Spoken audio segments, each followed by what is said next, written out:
Hello, and welcome to Superbwoman Sundays. I'm your host, Janet Neal, the founder and queen bee at the Superbwoman Incorporated. I'm so happy you've joined us. We have, of course, another wonderful Superbwoman with us tonight, Vanessa Loder, and I'm so excited for you to hear her story. Vanessa is a woman that I saw speak at a conference last year, and when she was talking, I almost was looking at the people next to me like, oh my God, she's telling my story. It was incredible. I'm anxious for you to hear her story as well. But before she gets started and before I introduce her, let me just take a minute and tell you, if this is your first time listening to our show, let me tell you a little bit about it. I have the belief that women are powerful beings that can change this world, and that so many of us either are giving away our power or don't even know we have power to begin with. And so my mission with the Superbwoman is to help women to understand just how powerful they are. When they learn to align with who they are, it's all about the be. It's all about learning to be yourself, to be aligned with your values, your talents, your strengths, your passion, and to create and live powerful lives that put positive energy back into the universe for all of us. And I don't know about you, but I think we can all use some positive energy out there. So I do these shows on Sunday evenings to be able to highlight women who are perfect examples of superb women, women who are living powerful lives, are doing amazing things because they have taken that time to understand who they are and are honoring that and aligning themselves with it. And Vanessa is just one more example of a wonderful, superb woman. So let me tell you a little bit about her. Vanessa is a former private equity investor, Wall Street person coming with an MBA and Ivy League background. High-powered job, was really successful, and then she'll tell you there were some things that happened in her life where she had to take a look and see what's going on. And now she is the co-founder of the Mindfulness-based achievement company, and she is also the CEO of Akoya Power, and we'll let Vanessa tell you more about that. So Vanessa, welcome to the show. Thank you so much for having me. It's an honor to be here and to meet a superb woman like yourself. Oh, thanks. So Vanessa, like I was saying, you have a story that is similar to mine. I wasn't on Wall Street, but working professionally and doing everything that you should do. So why don't you tell us your story? How did you go from that successful high-powered job to where you are today? Yeah, it's a great question. Also, I like to say, my name is Vanessa Loder, and I am a recovering perfectionist. And I've been an overachiever my entire life. As you said, I graduated from an Ivy League school, Phi Beta Kappa, summa cum laude, top of my class, while playing Division I varsity soccer, because I thought it's not good enough to be smart or athletic. I have to do both.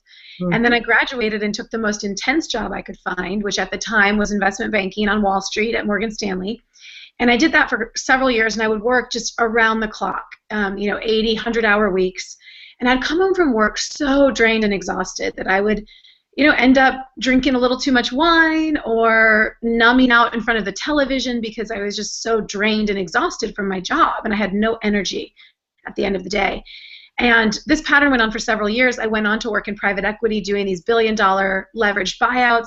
Then I moved to California to get my MBA from Stanford. Had a little glimmer of hope where I thought of doing something entrepreneurial coming out of Stanford. And then I told myself, well, now you have these student loans, you have a little bit of debt, you should do the more responsible thing and go back to finance. And so I kind of chickened out. And I went back into finance, but at a mid-market private equity fund, which had a slightly better lifestyle with really good people. And I did that. I said, I'll stay at this job for 1 year. And I stayed for 3 years. And I basically got to this point in my career where I was, financially very successful, on the board of a company, advising companies, on track to be a partner at this firm. Everything on paper looked great. And yet inside, I was really unfulfilled and lost. And I sort of felt like I had followed this formula for success in life kind of like you say with all these shoulds, I should go to a good school, I should get good grades, I should get a good job, I should get a promotion, boom, boom, boom, boom, boom. And it was like I climbed to the top of the ladder only to realize, like, look around and think, crap, wrong ladder. Yep. And so for me, people ask, was it some sort of crisis or what really triggered the whole thing? And for me, it was really actually that I just got to this point where everything was so good and I thought, well, this is it. This is the moment. I'm supposed to be happy. I'm supposed to be fulfilled. And yet I'm not. And that was when I started to kind of question things and think, well, why didn't this formula for happiness work? Why didn't success in this traditional way equal happiness? So I actually hired a coach to work with me one-on-one, an executive coach, and really started to question some of the choices I'd made and what I was doing and who I really was. And for lack of a better word, I ended up basically having, a spiritual awakening about a year after that, where, and reading a couple of books in particular really triggered that for me. And I started getting into all of these alternative healing modalities, things like mindfulness and meditation, all of these ways to lower my stress and anxiety. It started off doing deep breathing exercises, actually, because I had so much anxiety around wedding planning while I was working at this intense job. And that led into meditation and mindfulness. And then I got into all kinds of other healing modalities, things like neuro-linguistic programming, ways to actually rewire your neurology to change your response to stress. And I got so fascinated by all of this that I went deeper and deeper down the rabbit hole, and I literally studied with some of the most prominent coaches and neuroscientists and healers in the world, read dozens of self-help books, went to all kinds of workshops and retreats. And at the end of it, and my husband, meanwhile, during this phase was like, am I just married to like a self-help junkie? Like, what's going on, And then many months later, I realized, oh my gosh, this is what I want to do in the world. Like, these tools and these resources have changed me so dramatically that what I want to do is bring these resources to other people, especially women, and especially women who are perfectionists and overachievers and who are in really ambitious careers, or they're, working really hard to raise their children, and they're exhausted and they're overwhelmed and they're stressed and they're anxious and they want to find a better way. And so that's what I've been doing for the last 5 years now. Fabulous, fabulous. So tell us, who are some of the books that really changed your life? Who are some of those others? It's a great question. So let's see. One of the first books that really just touched me on like a soul level, for lack of a better word, was Mutant Message from Down Under. And I'd have to look, the author, I'm blanking on her name. And the other one was actually Many Lives, Many Masters by Brian Weiss. Yeah. And he's a Harvard, Yale trained, was on the track to become I think a cardiologist, and then had a tragedy occur in his family, ended up becoming a psychiatrist and running the psychiatry department at Mount Sinai, and then had this one patient who had these very bizarre experiences, and I won't go into it more, but it basically opened my eyes to a whole other universe out there. Huh. Yeah. So when you were doing all of this soul searching and kind of true to form, kind of doing your type A, delving into the whole thing, you were still working full time? So really good question. So actually my husband, I actually give my husband credit for my whole awakening and transformation. What really happened was originally, a couple of years out of business school, my husband wanted to get engaged, and I was so scared of marriage, having seen my own parents divorce, that I thought, and it was this real pivotal moment for me where I realized this man is amazing, this relationship is really good, this is my fear, this is my stuff about marriage, it doesn't have to do with him or us, it's really mine. And I'm not willing to let my fear get in the way of this incredible relationship. And so that's actually when I hired the coach to work with me, was to work through my fear of marriage. And so I hired her, and within several months of working with her, I got engaged, and I worked with her through the whole year of our engagement. And so I was working in finance and private equity at this time. And then we went on this amazing honeymoon. It was like the most incredible vacation of my life. And the wedding day itself was honestly the best day of my life until the birth of my daughter, probably.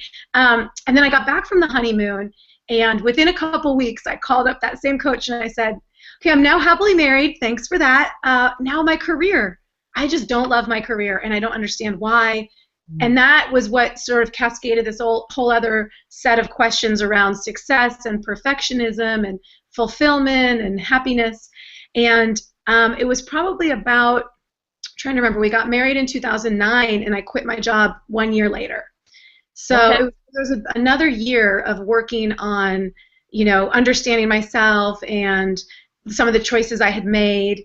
And then the interesting thing is, in August, I had decided I'm going to quit my job, but I said, oh, well, I'm going to wait until December to get my bonus, as you do in the finance world. And so I had several months where, I was getting the job done, but I knew that I was going to be leaving. And so I was spending every free minute exploring options, doing all these assessments of myself, like the Strengths Finder tool, and figuring out what I wanted to do next. And I actually, in that period, had decided I'm gonna create a baby products company because I had this really good business idea for a baby products company. And I did all the research. I put together, a slide presentation so I could raise venture funding before I quit my job so I could get a salary right away. I was being totally MBA about the whole thing. And then I woke up one morning and I thought, what am I doing? I don't give a shit about baby products. I don't even have, at the time, I don't even have a baby.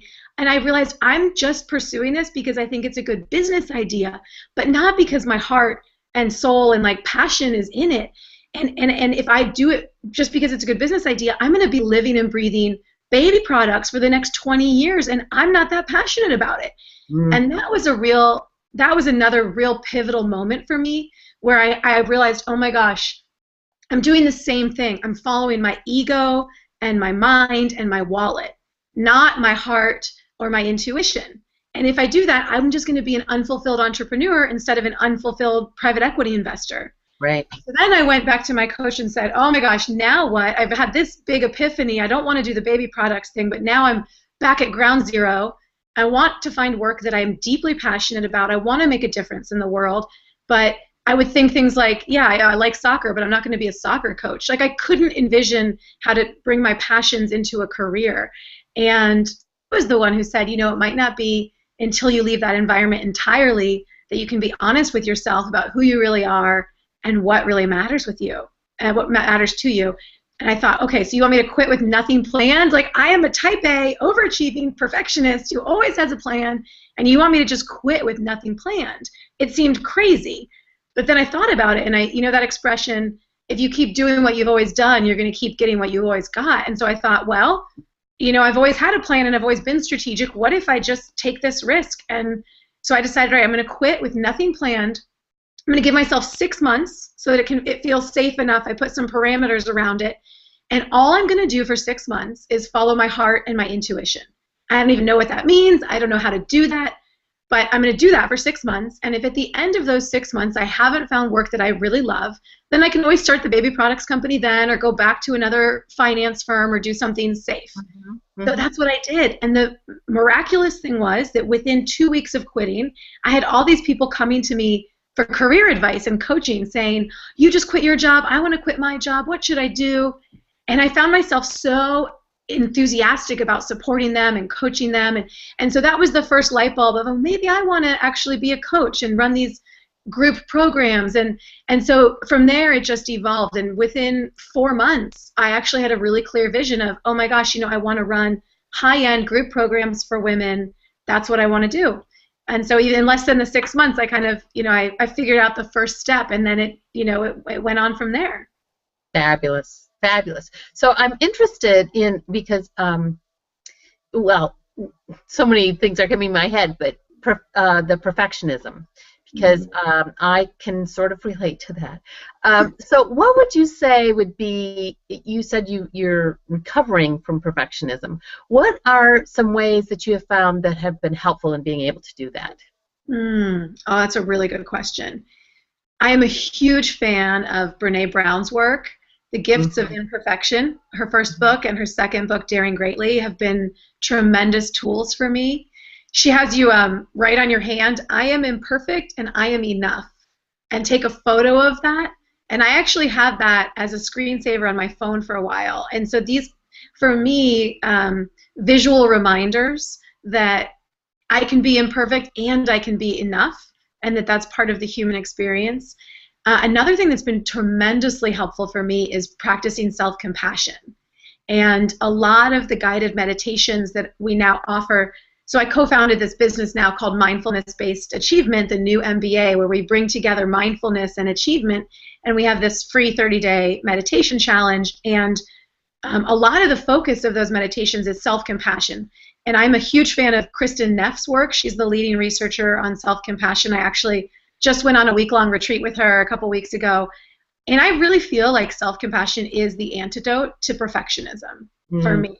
So learning those skills and those practices, and you can write a letter, a self-compassionate letter. They did one study. If you write a self-compassionate letter to yourself every day for a week, they found that 6 months later, people were less depressed and less anxious. And so I find that really helps me a lot of journaling and letter writing and meditations. And then, a fun one is allowing yourself to be bad at things and noticing how hard that is for you as a perfectionist or recovering perfectionist. So taking an art class or a creative class, I just finished a pottery class, and I was joking with my business partner, Lisa, that I noticed myself, just getting really frustrated when my pots weren't turning out perfect. It was like a great opportunity to practice letting go and learning a new skill and being bad at something and seeing if you can have fun even though you're bad. And also just noticing that all the perfectionistic tendencies are still there. It's just how you relate to them that's different.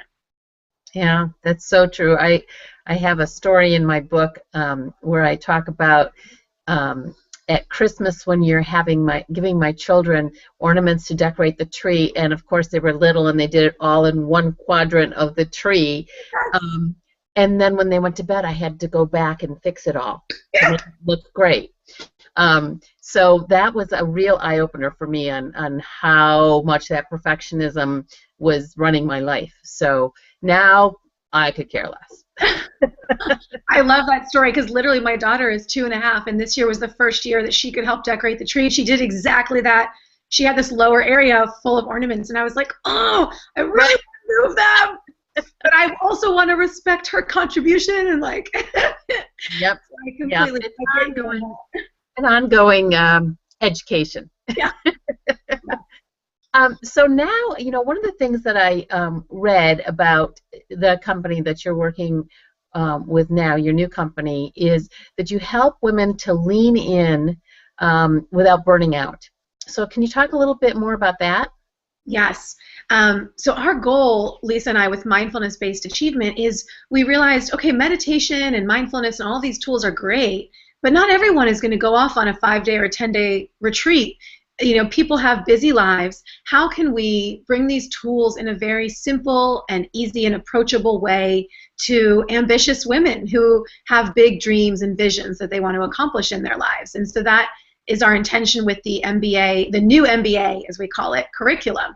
And so what it really does is it brings together tools like mindfulness and appreciation and gratitude and self-compassion with visioning and conscious goal setting and getting clear on your values and choosing goals that are aligned with your values so that you can still feel like, okay, I have big things I want to do in the world, but I want to do them with greater ease and without all of the sacrifice that I used to believe success required.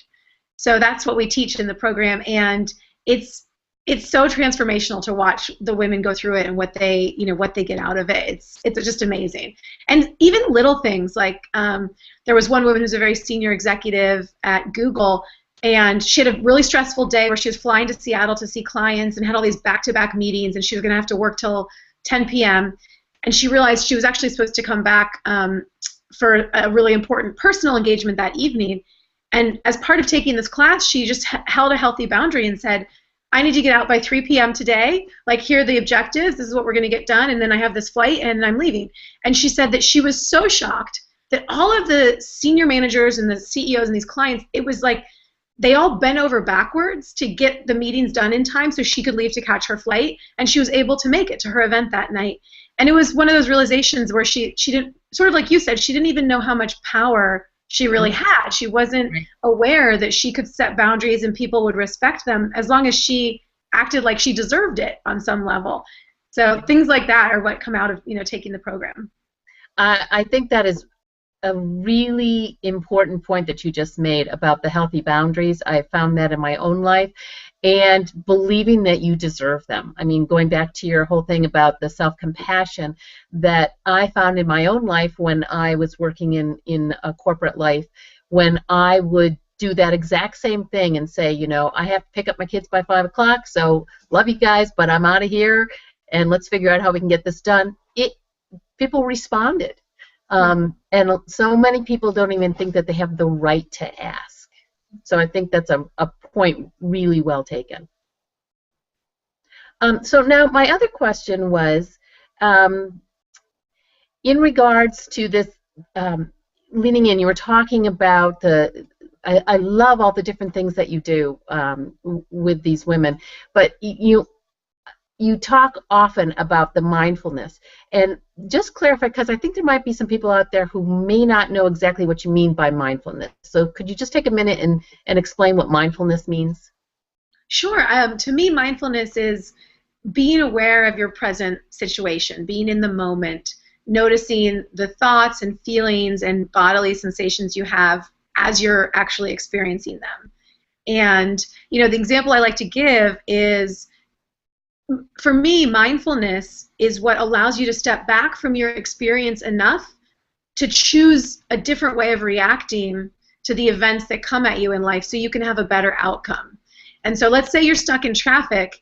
Many of us might tend to get really frustrated and irritated and make up all these stories like, that driver's a jerk, that one, they're so rude, I'm going to be late, this is annoying, blah, blah, blah. Mindfulness is when you have that moment where you realize that your mind is in this negative spiral, and you step back and you actually observe that. And then you perhaps can even, from that place, choose a different way of being. And, say, oh, well, how can I use this time? Maybe I'll call a friend. Let me take a few deep breaths, try to relax, and react to, what might be a frustrating circumstance in a different way. Mm-hmm. Excellent. Thank you for clarifying that. Sure. So you have talked a lot in what you've been sharing about shoulds that you have released along the way. So what's one of your favorite things that you have learned to let go of besides that perfectionism? I have a lot of favorite shoulds that I've let go of. I would say, the first big one for me is that I should have a traditionally successful career. Something that was, I thought, oh, it's like lawyer, doctor, finance. For me at least, those were some of the things that I viewed as successful in this kind of definition that I grew up in. And so allowing myself to do something completely different and taking that risk was a big should that I let go of. I should be successful in the way that other people define success.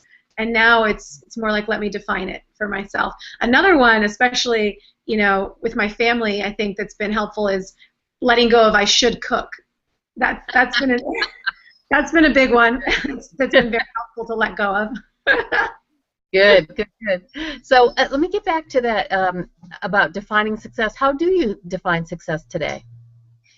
So I define it according to my values and, the lifestyle that I'm living, what's important to me. So it's not just defined in terms of money or prestige. I add in there, well, how often do I have time for me? How much quality time do I have with my husband and my daughter? Am I doing creative pursuits? My definition of success encompasses all of these different things that I value, which, like connection and friendship and community and family. If I have those things in big ways, then I view myself as being very successful. Although I have to say, in all honesty, this has been one of the hardest ones for me to let go of. And I notice with my new business, I still measure myself with money and prestige. It's like my default setting. And it's been very interesting to observe, even though I'm honoring my values, a big part of my ego is still really attached to that old definition of success. And again, this is something that I'm just gradually unwinding, and I don't know that I'll ever fully get there, but I'm trying to change my relationship with how I view myself in those moments and be more compassionate when I notice my ego is getting really worked up about something, how many people signed up for our latest program or that kind of thing. Just trying to take a step back and be like, it's okay. Yeah.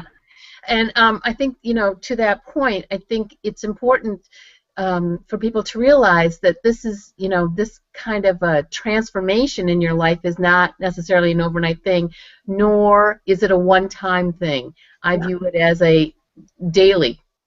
Every day it's like something new, and just if you have those tools, like you talked about, the self-compassion, that helps you get back on track faster. Yeah, I think that's a really important point, because almost in my mind, the downside of the self-help or the personal development industry is there can be a lot of these promises of quick fixes, and in my experience, there really isn't a quick fix. But once you get on this path and you have the tools and resources, I'm the happiest I've ever been in my entire life. I can honestly say that, and I've created an amazing lifestyle for myself. But I still go off track. But now, like you said, I notice it sooner when I go off track, and I can come back quicker because I have all of these tools and resources. Right. Excellent. Excellent. So who has helped you on your path? Because none of us can do it by ourselves. Oh, it's a great question. Well, so that coach that I mentioned, her name is Alex Marin, and she actually married my husband and I. We're going up to do a couples retreat with her in a couple of months, so we still work with her, and she's just been someone who dramatically changed my life. And I actually was trained as a coach by the Hendricks Institute, which is run by Gay and Katie Hendricks. And my coach lived with them, worked with them in the 70s and the 80s, and was one of their kind of early people who worked with them. So they've been a tremendous influence on me, and I highly recommend. They have a 3-day foundations training that's open to anyone. It's not just for coaches, and that's something that I think is really, really helpful that I recommend to everyone. Excellent. Excellent. Yeah. So what's next for you? Well, right now, Lisa and I, with Mindfulness-Based Achievement, we're actually building, we've had so much feedback from our 30-day meditation challenge. So what it is it's 5 minutes a day for 30 days. Wow. And we have this saying, I commit to 4 minutes or more a day to create success in an easier way. And so we're all about finding, ways to deliver very powerful content in bite-sized bits. So that the meditation challenge has been, we had almost 4,000 people in the last one, and we had, LinkedIn and Salesforce and StubHub and Google, all of these corporate sponsors, and it's just been going tremendously. So now we're thinking about what new angles can we take with that. We might do a meditation for moms that is going to be like a 10-day shorter one that we're brainstorming that. And then we have our online MBA class that is a 6-week program, Mindfulness-Based Achievement, and that's really the heart and soul of everything we do, where we teach all of these tools and resources. And so what we're doing now, what's next for us, is how can we attract even more women to this program by giving them amazing free tools and resources and videos. So we're brainstorming doing this new concept. This is very early stage, so don't hold me to the title. We're going to call it Take 10 or Take 8. And the concept will be, you like the 5 minutes a day of meditation. Well, once a week, why don't you take 10 minutes for yourself, and here's a great video, here's some free tools for you to use to learn more about how you can create mindful achievement. So, yeah, we're really doing a lot online, and a lot that's scalable right now. And that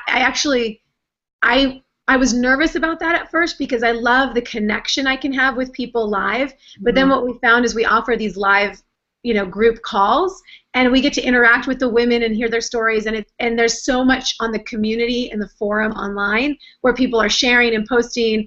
And so it's actually been really a very rich and deep discussion. And so I'm really, that's what I'm focused on.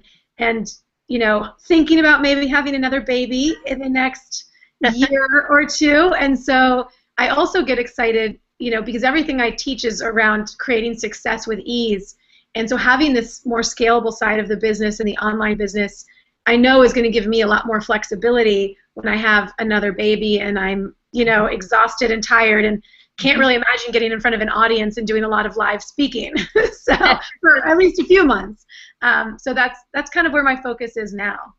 Fabulous, fabulous. So we'll have a slide at the end of this so that you can look for more information. But Vanessa, why don't you tell us the name of your website that people can go to? Yes. So if you want to join the next 30-day challenge, it starts April 6th. You'll get an email every day with a 5-minute meditation. It's free. So go to mindfulnessbasedachievement.com/30day. And 30 with a 30. 30, good question. Yeah, 30DAY. Excellent. And we'll have that on a slide so you'll be able to see that in case you didn't catch that. So, Vanessa, I just want to thank you so much for being my guest today and for showing us all, what a superb woman you really are. Thank you. It was an honor and a pleasure. Yeah, thank you. And I just want to thank you for joining us this week. And join us next week. My guest is going to be Carolyn Braddock. Carolyn's a friend of mine she's the founder of the Braddock Body Method. And so she does a lot of work with Tai Chi and lots of different movement therapy to help people to release negative things in their life. And she's a wonderful woman, another fascinating, superb woman. So please join us next week for Superb Woman Sundays at 7. Until then, have just the most fabulous week.